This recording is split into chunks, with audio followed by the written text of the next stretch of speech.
Hello friends. आज हम बात करेंगे सुपर वुमन सिंड्रोम कितने टाइप के होते हैं। लास्ट वीडियो में बात की थी कि सुपर वुमन सिंड्रोम होता क्या है। तो एक्चुअली ये वीडियो थोड़ा लेट हो गया, मैं थोड़ा कंटेंट इकट्ठा कर रही थी तो उसमें थोड़ा टाइम गया। दुनिया में एक औरत ही ऐसा प्राणी है जिसके सर पे बाय बर्थ भूत सवार है कि मुझे सब कुछ अच्छे से करना है और वो भी बिना किसी हेल्प लिए, और मुझे अपने आप को जस्टिफाई करना है कि मैं परफेक्ट हूँ, है ना। तो एक्चुअली ये सिंड्रोम अकेला लेडीज में ही नहीं पाया जाता है। आजकल मेरी कुछ साइकोलॉजिस्ट फ्रेंड्स हैं तो वो लोग डिस्कस करते हैं कि टीनेजर बच्चों में भी बहुत ज़्यादा ये चीज़ आ रही है, क्योंकि फैमिली, सोसाइटी और उनका खुद का प्रेशर होता है अपने ऊपर कि उन्हें ऑलराउंडर बनना है और हर चीज़ में टॉप करना है, मतलब फर्स्ट आना है। ये चीज़ बच्चों में होती है कि नंबर ज़्यादा चाहिए, नॉलेज ज़्यादा चाहिए। ये चीज़ हम उनको सिखाते ही नहीं है, ये हमारी अपब्रिंगिंग से उसमें आ रहा है। तो वो बच्चे भी बहुत एंग्जाइटी का शिकार होते हैं और फिर ज़्यादा दिक्कत आने पे डिप्रेशन का शिकार हो जाते हैं, और कई बार हम समझ भी नहीं पाते, हम बल्कि खुश हो रहे होते हैं कि देखो बच्चा सेटिस्फाइड नहीं हो रहा है और एफर्ट डालना चाह रहा है, और वो एक उनके लिए प्रॉब्लम खड़ी कर देता है। काफ़ी जेंट्स लोग भी इसका शिकार होते हैं, कभी वर्क प्लेस पे, कभी फैमिली में, रिलेशनशिप में, कि वो भी अपने आप को परफेक्ट साबित करने के लिए अपनी कैपेबिलिटी से ज़्यादा खींचतान करके, स्ट्रेस लेके, बैलेंस के लिए खींचतान करते हुए और लगे रहते हैं। लेकिन सबसे ज़्यादा ये सिंड्रोम लेडीज़ में देखा जाता है, इसीलिए हम इसको सुपर वुमन सिंड्रोम कहते हैं। अब हम बात करेंगे कि सुपर वुमन सिंड्रोम कितने टाइप का होता है। एक्चुअली लेडीज़ के अपने नेचर के हिसाब से हमने इसको 5 भागों में बांट रखा है। ये होते हैं, सबसे पहला होता है Gypsy girl syndrome. Gypsy girl जो होती हैं, ये वर्ड हमको आया है जिप्सी, जो गाड़ी होती है ना, उससे। जिस तरीके से वो हर एक टाइप के सरफेस पे, रास्तों पे और फर्राटे से दौड़ती है, उसी टाइप की ये लेडीज होती है। इनको इतनी जल्दी जल्दी सब काम करने की आदत होती है कि चलो फटाफट फटाफट फटाफट निपटाओ, मतलब लोगों के मुंह से बात नहीं निकले और हम उनको करके दे दें, और उसी खींचतान में ये अपने आप को लगी रहती है, परफेक्ट साबित करने में लगी रहती हैं। और दूसरी टाइप की लेडीज़ क्या होती हैं, वो होती है बॉस टाइप की लेडीज़। ये मोस्टली अपनी वर्किंग प्लेस पे चाहती हैं ऐसा कि डोमिनेंट बिहेवियर करती है कि सब कुछ मेरे अकॉर्डिंग, मेरे टाइम के हिसाब से, मेरे सोचे हुए हिसाब से, जो मैं बता रही हूँ उस हिसाब से काम होता चला जाए। और कई बार क्या होता है कि ये लेडीज जब घर में आती है ना, तो वहाँ भी इनका वही डोमिनेंट बिहेवियर सामने आता है निकल करके। तो वो चाहती है कि सब दूर, हर तरीके से हर चीज़ को मैं ही मैनेज करूँ और मेरे तरीके से मैनेज करूँ, तो ये भी ओवरबर्डन हो जाती है। अब तीसरी टाइप का आता है सेवी गर्ल सिंड्रोम। तो ये लेडीज़ क्या होती हैं कि हम मोटे तौर पे कह सकते हैं कि इन दोनों का मिक्सचर होती हैं, कि वो एक तो फटाफट सब करना चाहती हैं, दूसरा परफेक्शन के साथ, और तीसरा डोमिनेंट होते हुए कि सबको अपने काम से खुश करना चाहती हैं, जो कि हम जानते हैं पॉसिबल नहीं है। ये 24/7 लगी रहती हैं अपनी इन्हीं कोशिशों में कि आधी रात को भी घर में मेहमान आ गए तो वो तैयार हैं कि फटाफट खाना बनाएंगे, उनकी पूरी व्यवस्था लगा देंगे, चाहे तबीयत खराब है, चाहे कुछ भी है, आराम का भी ख्याल नहीं रखेंगे, और सब दूर अपना डोमिनेंट बिहेवियर ये शो करती हैं। इसके बाद आती हैं अर्थ मम्मा। ये क्या चाहती हैं कि हमारे वर्किंग प्लेस को देख लिया, फैमिली को देख लिया, रिलेशनशिप को देख लिया, अब ये क्या चाहती हैं, पड़ोसियों के लिए भी बहुत करें। जब भी पड़ोसी एक आवाज़ देते हैं, अपना घर का सब काम छोड़ देंगी भले, पर उनकी हेल्प के लिए दौड़ी चली जाएंगी। नेचर तो बहुत अच्छा है और सब इसे अप्रिशिएट भी करते हैं, लेकिन इस कारण से उनको कितना खींचतान करना पड़ता है, उनको अपने आप को बार बार जस्टिफाई करना पड़ता है, बैलेंस करना पड़ता है, कितना स्ट्रेस झेलना पड़ता है। इसके बाद आती हैं नाइटिंगेल टाइप की गर्ल्स।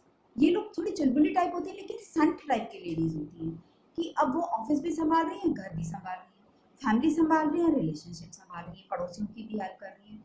लेकिन इससे भी आगे जाके उनको थोड़ा बहुत भी टाइम मिलता है तो उन्हें क्या लगता है कि मैं समाज की हेल्प करूँ, जो लोग नीडी हैं उनकी मैं जिस भी तरीके से और जितनी भी हेल्प कर सकती हूँ वो मैं करूँ। अब उनके इकोनॉमिकल तरीके से वो उसको एडजस्ट करने में लगी रहेंगी, फिजिकल तरीके से मेंटल स्ट्रेस भी झेलेंगी और एक इमोशनल स्ट्रेस भी झेलेंगी, और लगी रहेंगी वो खींचतान करके कैसे भी। इससे हम सुपर वुमेन सिंड्रोम को बहुत ध्यान से अपने आसपास अपने से जुड़ी हुई लेडीज में देखना चाहिए, क्योंकि इनको कब हेल्प की ज़रूरत है ये आपसे नहीं बोलेंगी। आपको खुद से जज करना पड़ेगा कि अरे इन्हें काउंसलिंग की ज़रूरत है, या अब चीज़ ज़्यादा बढ़ गई है, इन्हें मेडिकल हेल्प की ज़रूरत है कि दवाइयों वगैरह की हेल्प है। और प्राइमरी लेवल पे तो फैमिली मेम्बर्स को इनको रोकना चाहिए, खुद से हेल्प ऑफर करनी चाहिए, या कभी कभी उन्हें डांट के बिठा भी देना चाहिए, बैठो रेस्ट करो, हम लोग हैं आपके लिए ना। तो इस सिचुएशन को हम पहचानेंगे कैसे? तो हम उसकी बात करते हैं कि कुछ लक्षण ऐसे होते हैं जिन्हें देख करके कि आप पहचान सकते हैं कि आप में या आपसे जुड़ी हुई लेडीज में ये सिंड्रोम है। इन सिम्टम्स को हम मोटे मोटे दो भागों में बांट सकते हैं। पहला है फिजिकल और दूसरा होता है इमोशनल सिम्टम्स। फिजिकल में क्या आएगा कि ये लोग मोस्टली मसल पेन की शिकायत करेंगे, हाथ दुख रहे हैं, पैर दुख रहे हैं, पसलियाँ दुख रही हैं, कमर दुख रही है, इस टाइप से मसल पेन की शिकायत करती हैं बार बार, लेकिन बैठ के नहीं रहती है, इग्नोर करती हैं उसको। और इग्नोर करना आप जानते हैं छोटी बीमारी को भी कितना प्रॉब्लम खड़ी कर देता है। फिर क्या होता है, इनमें स्टमक पेन की शिकायत करती हैं बार बार, क्योंकि ये अपने खाने पीने का ध्यान नहीं रखती हैं, टाइम टेबल भी बिगड़ जाता है, प्लस क्या खा रही है वो भी बिगड़ जाता है, क्योंकि अपने आप को तो वो सबसे लास्ट पे रखती हैं, बच्चा कुछ खाना है उन्हें, तो उसके कारण और एंग्जाइटी के कारण भी, डिप्रेशन के कारण भी, स्ट्रेस के कारण भी इनके पेट में प्रॉब्लम्स की शिकायत करती हैं ये बार बार। इसके अलावा इनको क्या प्रॉब्लम की आती है, इनको स्वेटिंग की प्रॉब्लम आती है बार बार, कि अगर एसी में भी बैठी है तो पता पड़ा थोड़ी थोड़ी देर में बिल्कुल पसीने में तरबतर हो जाएंगी, और आप उनको देखोगे तो लगेगा कि कुछ हो रहा है, पर वो आपको वो एक्सप्लेन नहीं कर पाएंगे। इसके अलावा क्या होता है, बार बार इनकी सांस फूलती है, ये थोड़ा भी एक्सर्शन करती है या कभी बैठे बैठे ही इनको लगता है कि अरे सांस नहीं आ रही है, सांस की प्रॉब्लम की शिकायत करते हैं। इसके अलावा क्या करते हैं, जैसे लोग इन्हें अप्रिशिएट कर रहे हैं, तारीफ कर रहे हैं, अवार्ड्स मिल रहे हैं, तारीफें इतनी मिल रही है कि लोग आपको गिफ्ट विफ्ट भी दे रहे हैं, तो आप वो शो तो करती हैं कि मैं खुश हूँ, लेकिन आप देख सकते हो कि उनको अंदर से खुशी नहीं महसूस हो रही है, महसूस ही नहीं कर पा रही है, तो वो जाहिर भी नहीं हो रही है, हम देख पाते हैं कि ये पूरी तरह से खुश नहीं है। इसके साथ में कुछ इनको इमोशनल सिम्टम्स भी होते हैं कि चिड़चिड़ी रहती है, हमेशा चिड़चिड़ी रहती है। क्यों? क्योंकि अपने आप को जस्टिफाई करना है, बैलेंस करना है, परफेक्ट साबित करना है, सब काम खुद से मैनेज करना है, डोमिनेटली करना है, सबको खुश रखना है, इतना सारा स्ट्रेस झेलती हैं, तो ये चिड़चिड़ी हो जाती हैं बहुत। खुद की केयर तो उन्हें करनी ही नहीं होती है, खुद का ध्यान तो इन्हें रखना ही नहीं होता है। इसके कारण से क्या होता है, उनको कंसंट्रेशन की प्रॉब्लम हो जाती है, कंसंट्रेट नहीं कर पाती हैं। तो जब आप बात करते हैं ना, तो भी आप फील कर सकते हैं कि खो गई कहीं और चली गई। तो उसके कारण से क्या होगा कि सब्जी बना रही हैं, दाल बना रही हैं, पता पड़ा नमक भूल गई, या चाय दूध तैयार कर रही हैं तो पता पड़ा शक्कर भूल गई, क्योंकि उनका कंसंट्रेशन वहाँ नहीं है कि कप में चाय छान रही है, ओवरफ्लो हो रही है, इस तरह से।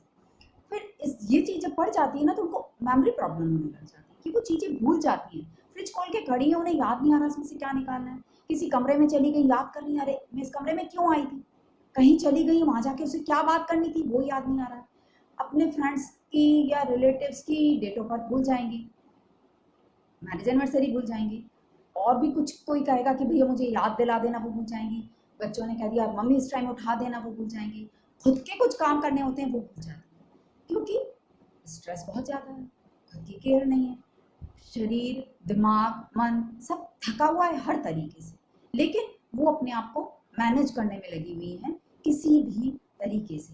तो ये इमोशनल तरीके से बहुत ज़्यादा डिप्रेस्ड फील करती हैं, और अल्टीमेटली क्या होता है, बहुत एंग्जाइटी फील करती हैं, और इसके कारण से क्या होता है कि मूड स्विंग्स होने लगते हैं। इनको जैसे ही एहसास होता है कि अरे मुझसे गलती हो गई, तो जानते हैं ना आप कि परफेक्ट होना चाहते हैं, तो क्या होता है, गिल्ट में चली जाती है, और उसके कारण से क्या होता है कि कंसंट्रेशन भी जा रहा होता है, तो मूड स्विंग्स बहुत ज़्यादा होते हैं कि पता पड़ा कि इकट्ठा करते जा रहे हैं, कंट्रोल कर रही हैं अपने आप को कि नहीं नहीं नहीं गुस्सा नहीं करना, गुस्सा नहीं करना, और फिर घड़ा कौन सी आखिरी बूंद पे छलकेगा वो पता नहीं, तो कब किस बात पे ऐसा रिएक्ट कर जाएंगी कि वो रिएक्शन हमने उनसे उम्मीद नहीं किया था, कभी भी किसी पे चिल्ला पड़ेंगी, और कभी भी किसी छोटी सी बात पे रोने लग जाएंगी, और हम सब सोचेंगे यार क्या हो गया, ये रिएक्शन क्यों आ रहा है, और उनको खुद को भी समझ नहीं आएगा, क्योंकि अपने आप को उन्होंने सबसे आखिरी की पायदान पे रखा है। और फिर ये मूड स्विंग्स होते होते क्या होता है, उनका इमोशनल आउटबर्स्ट होने लग जाता है कि फट पड़ती हैं जिसको कहते हैं, कि कोई छोटी भी बात किसी ने बोली, उनके अंदर सब इकट्ठा था। अब किसके सर पे वो भांडा फूटेगा वो पता नहीं। तो जैसे ही जो बंदा पकड़ में आया या जो उनका आखिरी पॉइंट हुआ, टर्निंग पॉइंट, और वो फट पड़ेंगी, फिर इतना चलाएंगी, इतना चलाएंगी, इतना शाउट करेंगी कि पूरे घर में साइलेंस हो जाएगा और किसी को कुछ समझ नहीं आ रहा, सब चुपचाप बैठ जाएंगे। अब वो मौका उनको ये भी ध्यान नहीं रहता खुशी का मौका था, गैदरिंग का मौका था, या कैसा मौका था, लेकिन जब खत्म होने पे गिल्ट में चली जाएंगी। तो ये हमारे साथ अगर हो रहा है तो हमको जल्दी से अलर्ट होना चाहिए। हमारे अपनों के साथ हो रहा है तो हमें और भी जल्दी अलर्ट होना चाहिए। तो उसके बाद हमें मेडिकल हेल्प की ज़रूरत लगेगी ही। तो जब हमें सिम्टम्स पता है, तो जैसे ही सिम्टम्स स्टार्ट होने लगते हैं, आप महसूस करते हैं कि बिना बात के कोई चिड़चिड़ा रहा है, तो आप उसकी हेल्प करने की कोशिश करिए, उसे पता करने की कोशिश करिए, ताकि वो लेडीज़ इतने बुरे हालात में ना पहुंच जाएं जहां उन्हें बहुत लंबे टाइम तक बहुत बुरे फेस में गुजरना पड़े या दवाइयों के सहारे ज़िंदगी बितानी पड़े। और अगर आप खुद इसको फेस कर रही हैं तो प्लीज़ जल्दी से जल्दी अपने फैमिली मेम्बर्स की हेल्प लीजिए, साइकोलॉजिस्ट की हेल्प लीजिए, ताकि आप सचमुच में परफेक्टली अपने काम को कर सकें। और साथ ही एक बात और कहूँगी कि खुशियाँ आपसे हैं, आप अपने आप को प्राथमिकता दीजिए। आई रिमेन ऑलवेज कैपिटल, आप सेंटेंस में आई वर्ड कभी भी कहीं भी यूज करोगे वो आप कैपिटल में ही लिखोगे। अगर आप स्वस्थ हो मेंटली, फिजिकली, सोशली, स्पिरिचुअली, तो ही ना आप सबकी हेल्प कर पाओगे। तो करिए, पर क्षमता के अनुसार करिए, खुद का ध्यान रखते हुए भी करिए, खुद के लिए मेडिटेशन का वक्त निकालिए, सोचने समझने का वक्त निकालिए, अपने आप को थोड़ा सा वक्त दीजिए। और प्लीज़ अगर मेरी बातें पसंद आ रही हों तो मेरे चैनल को सब्सक्राइब कीजिए, लाइक नहीं किया हो लाइक कीजिए, और हो सके ज़्यादा से ज़्यादा अपने फ्रेंड्स के साथ शेयर कीजिए। और प्लीज़ अच्छे बुरे कैसे भी कमेंट्स मेरे साथ शेयर कीजिए। Nice day, thank you.